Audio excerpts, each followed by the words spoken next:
Test 6. You will hear a number of different recordings, and you will have to answer questions on what you hear. There will be time for you to read the instructions and questions, and you will have a chance to check your work. All the recordings will be played once only. The test is in 4 sections. At the end of the test, you will be given 10 minutes to transfer your answers to an answer sheet.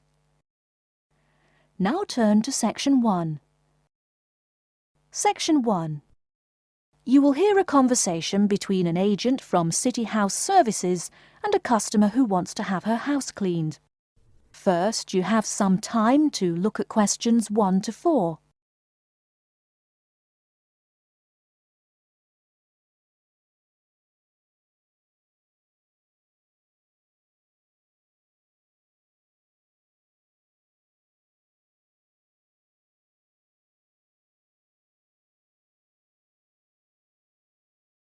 You will see that there is an example which has been done for you.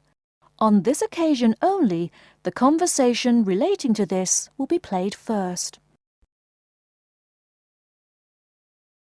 Good morning, City House Services. How may I help you? Good morning. I'd like to arrange to have my house cleaned. Certainly. I just need to ask a few questions. First, could I take your name? Yes, it's Barbara Hill. The woman says that she is Barbara Hill, so Barbara Hill has been written in the space. Now we shall begin. You should answer the questions as you listen, because you will not hear the recording a second time. Listen carefully and answer questions 1 to 4.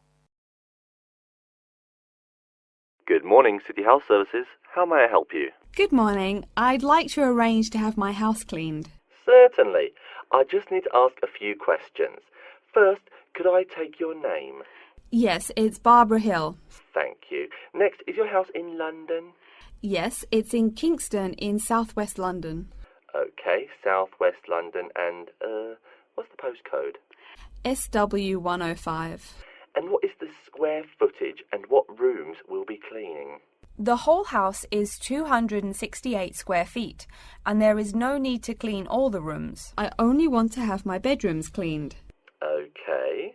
How many bedrooms does the house have? 3 bedrooms. Oh no, sorry, we used to have 3 bedrooms, but we only have 2 bedrooms now. Are those single bedrooms or doubles? Doubles. Fine, 2 doubles. There's one more room which needs cleaning.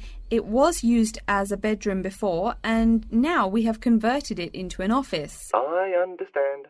3 rooms have got to be cleaned. And are all of those rooms upstairs? Yes. Then downstairs we have a kitchen diner, conservatory and lounge. The kitchen diner is quite large and has the usual equipment: cooker with oven, refrigerator, cupboards and worktops. The conservatory has a lot of plants, but there's no need to take care of them. The lounge has a leather 3-piece suite and a large coffee table. Thank you. And do you keep any pets? Yeah, I really love keeping them. I've got 2 dogs and 3 cats. Okay, then if our staff come over to offer the service, please take your pets away. Have you looked at our service packages? Yes, I have one in front of me. Excellent. Before you hear the rest of the conversation, you have some time to look at questions 5 to 10.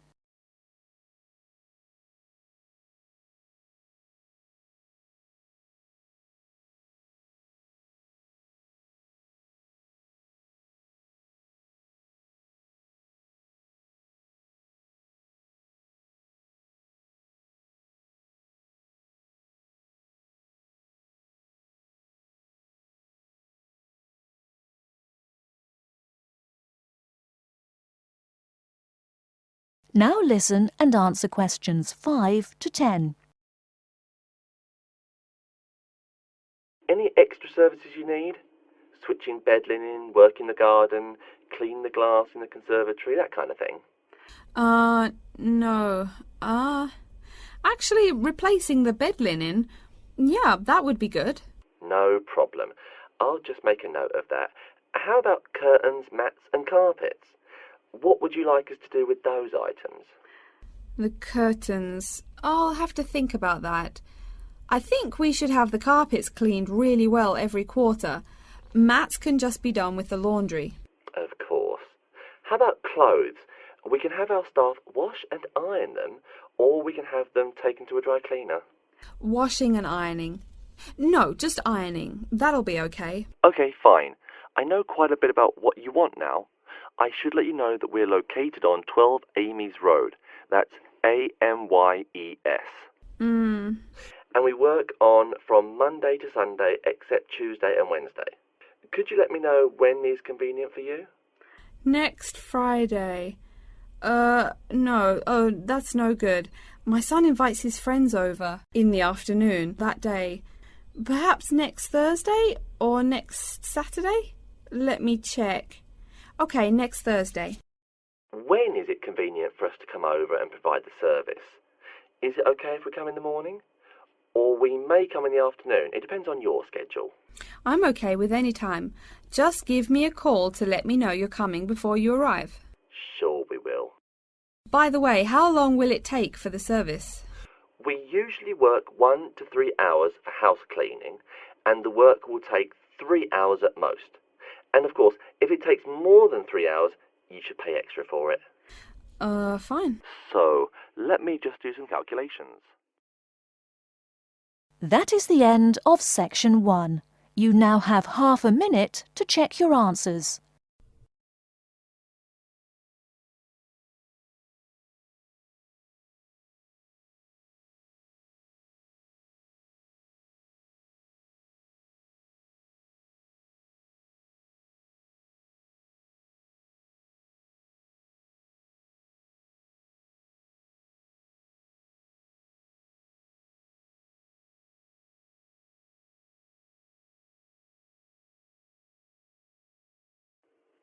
Now turn to section 2. Section 2. You'll hear a talk by a security worker from Sydney Airport who is introducing the day-to-day operations of the Australian Quarantine Service. First, you have some time to look at questions 11 to 17.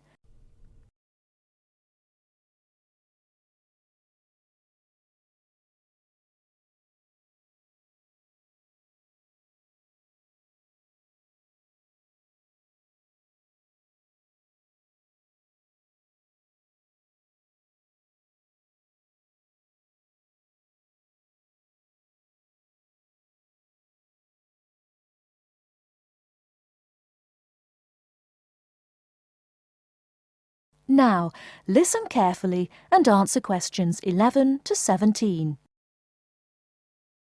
Hi everyone and welcome to Sydney Airport.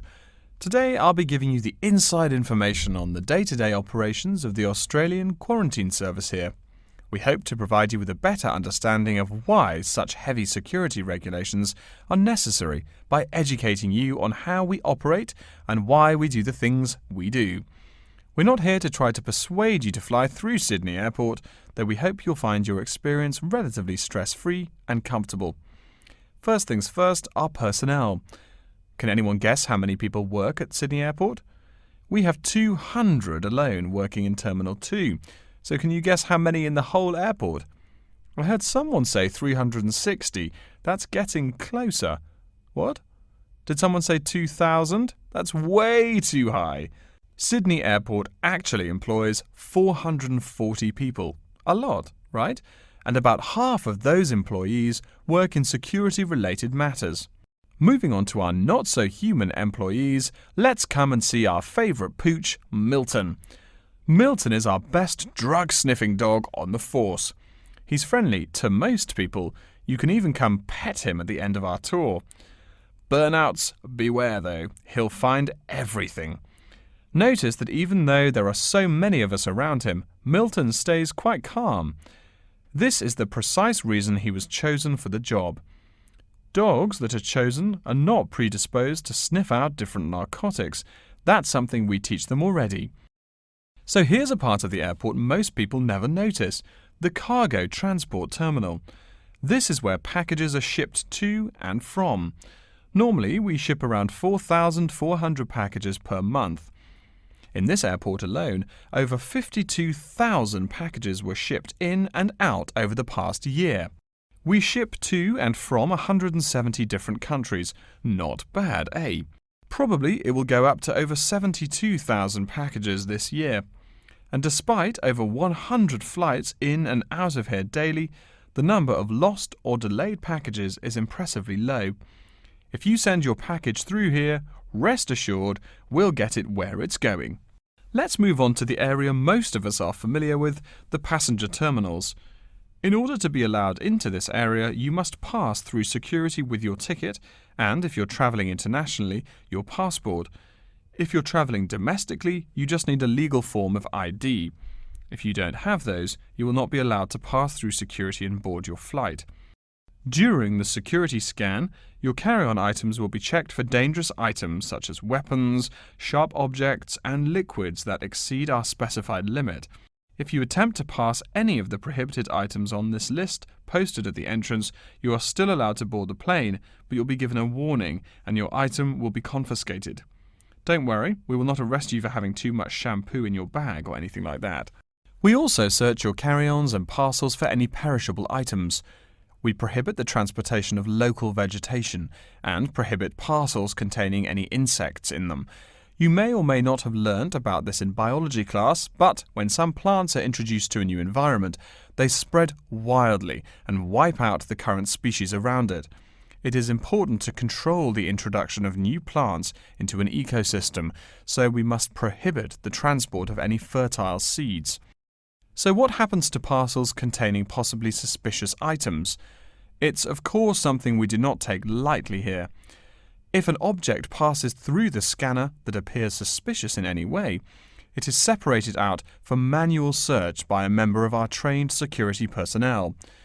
If an illegal plant or simple sharp object like a pocket knife is found, it is simply disposed of in our biohazard waste containers, and the package itself is returned to the sender, or passenger if it is for a passenger flight. More serious weapons are reported to higher authorities for investigation. Before you hear the rest of the talk, you have some time to look at questions 18 to 20.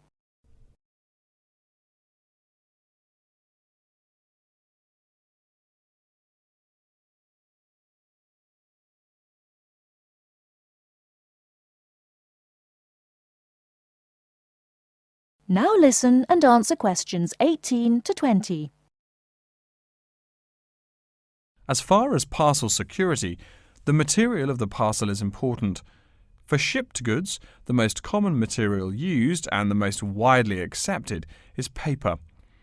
Make sure it is packed sturdy enough with no rips or tears. We've definitely had packages rip open before due to haphazard packing. A more common problem, though, is the package labels. When an item does not make it to the right place, this is the most common reason. The label may not be in the right place or marked clearly enough.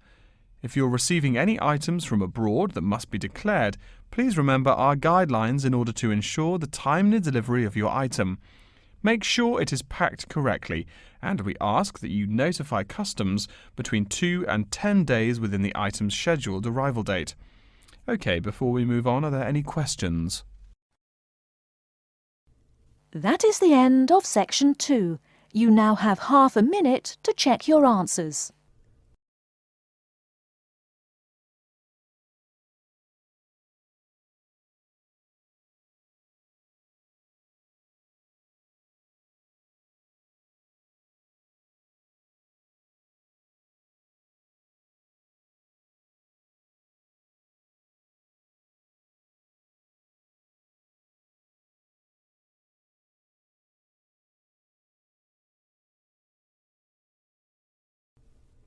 Now turn to section 3. Section 3. You will hear a librarian called Adam Smith talking to the students about how to use the facilities in the library. First, you have some time to look at questions 21 to 26.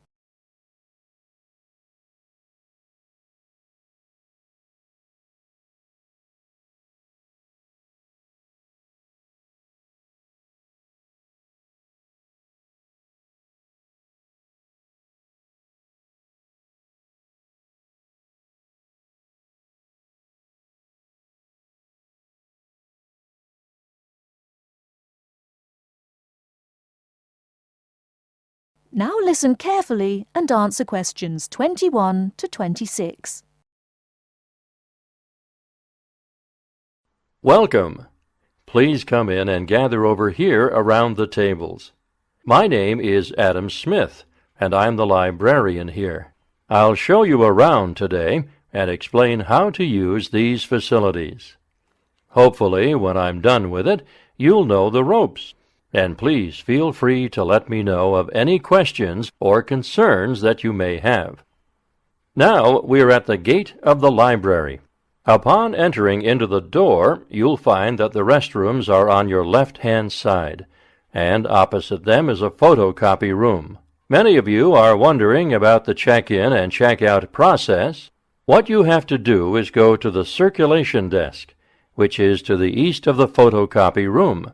The reading room is a really large area in the center of the library, just to the north of the circulation desk. I'm sure you won't miss it.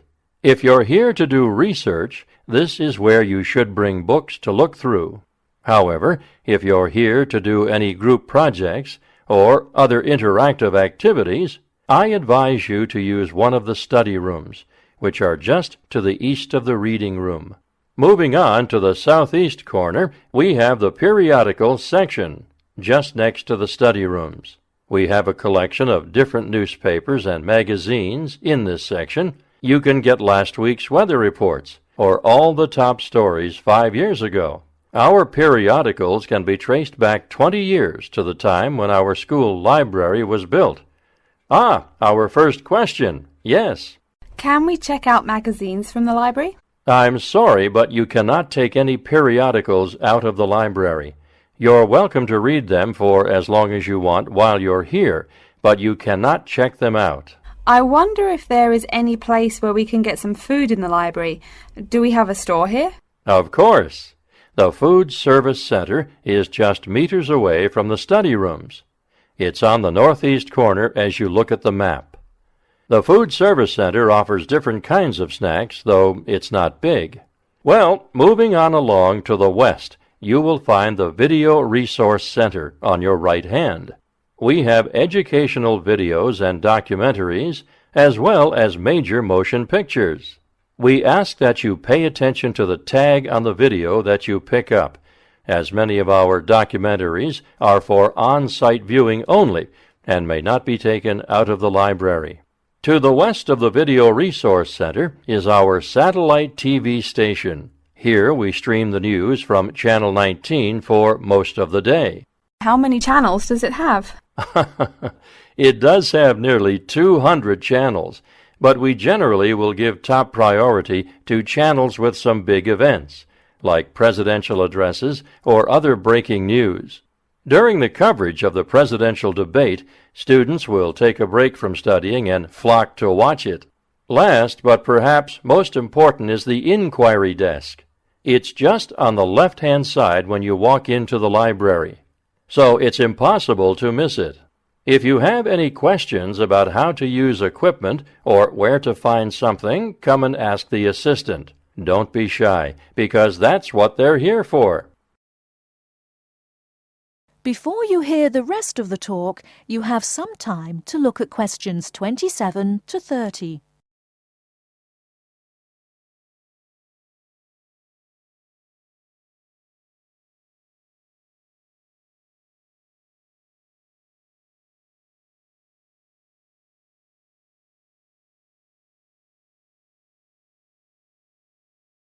Now listen and answer questions 27 to 30.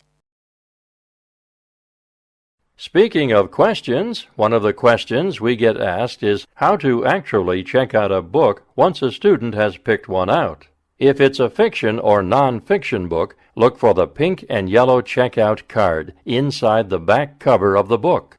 You can also find information about the book on these cards, including its publishing date, genre, ISBN, and a log of dates it's been checked out before. Present this card to me or any library assistant, and we'll stamp it, and then the book can be kept for 3 weeks.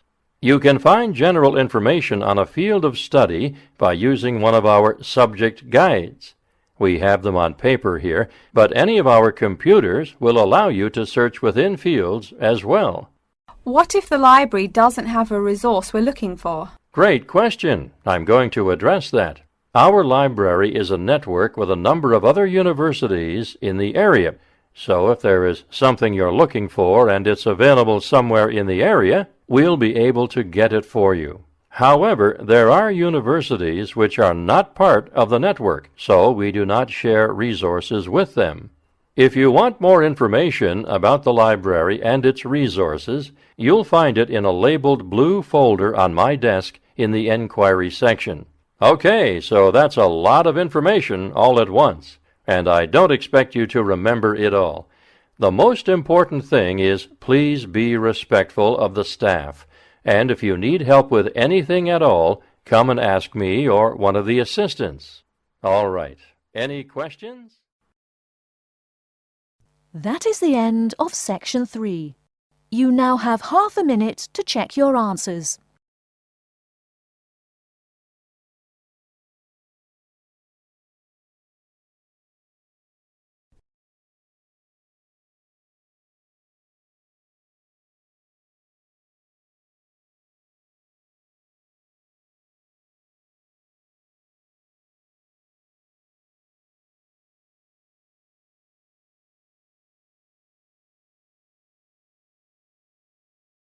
Now turn to Section 4. Section 4.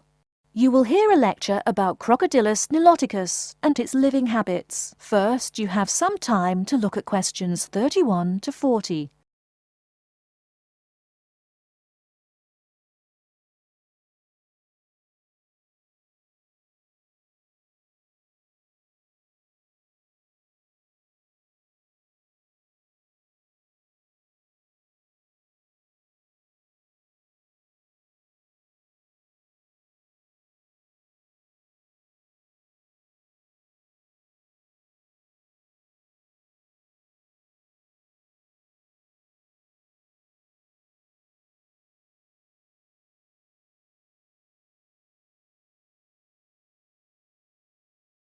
Now listen carefully and answer questions 31 to 40.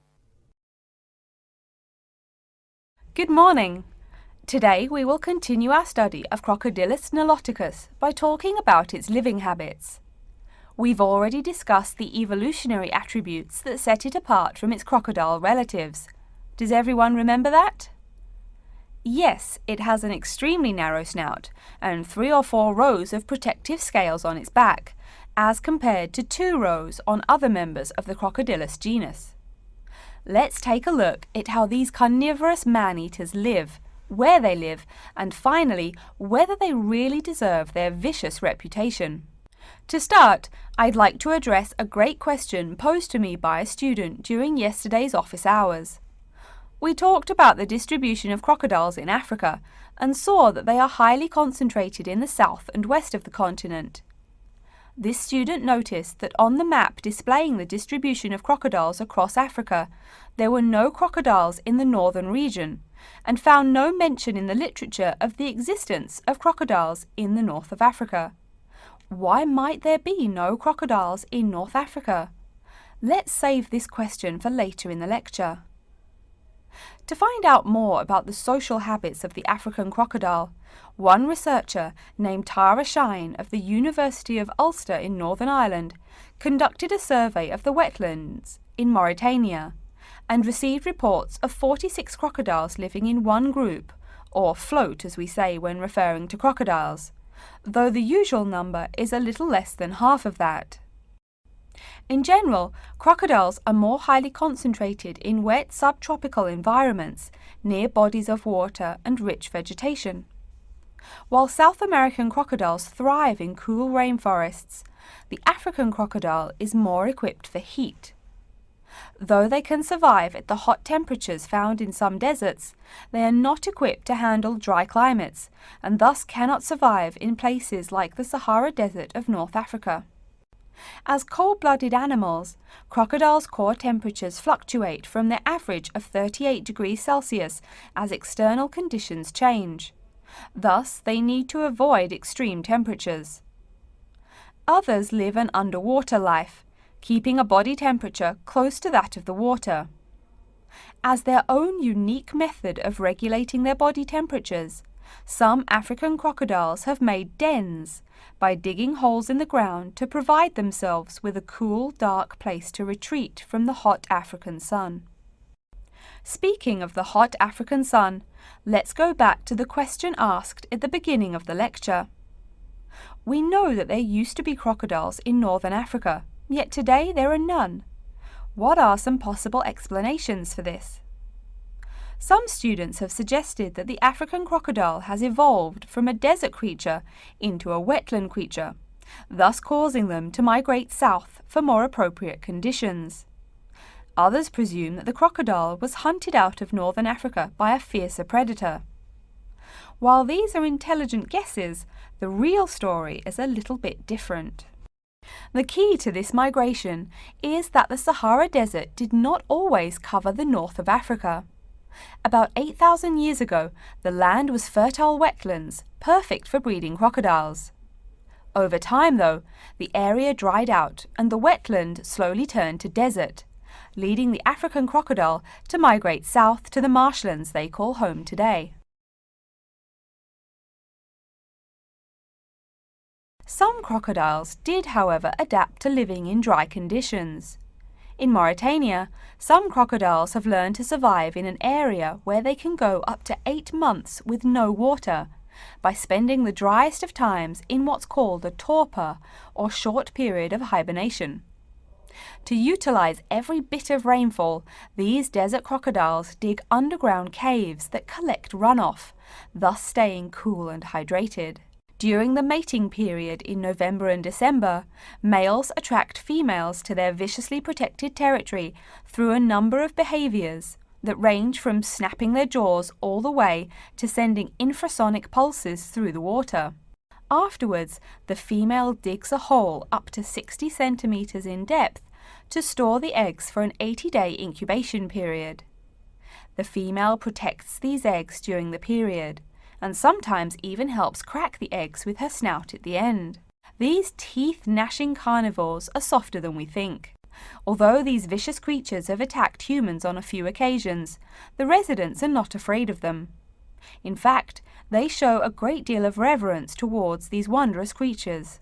Some say that crocodiles bring water to their habitat, so if they leave, they will bring the water with them. Obviously, this is not true, but it demonstrates the admiration the inhabiting people have for crocodiles. Generally, crocodiles do not predate on humans. They attack when humans populate the crocodile's habitat, instilling fear and uneasiness in the crocs. Like any other species, crocodiles are known to attack when feeling fear. There's still a lot more to be discovered about the African crocodile. Researchers want to know more about the population size, how many crocodiles inhabit Africa in all, how they form separate floats, etc. There is still also much to learn about migration patterns and relations to other populations of crocodiles now found in other parts of the world. Next time, we'll examine a few specific case studies of crocodile populations in southern Africa. That is the end of section 4. You now have half a minute to check your answers.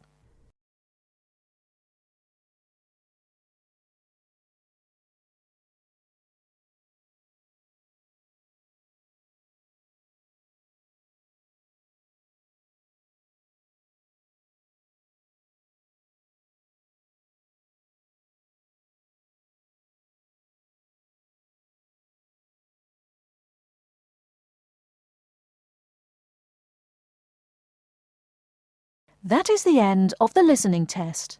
In the IELTS test, you will now have 10 minutes to transfer your answers to an answer sheet. Check your answers here. If you want to download free PDF files for questions and scripts or explanations, please visit my Google Drive as you can see in the description of this video. Don't forget to like us and subscribe. Thank you.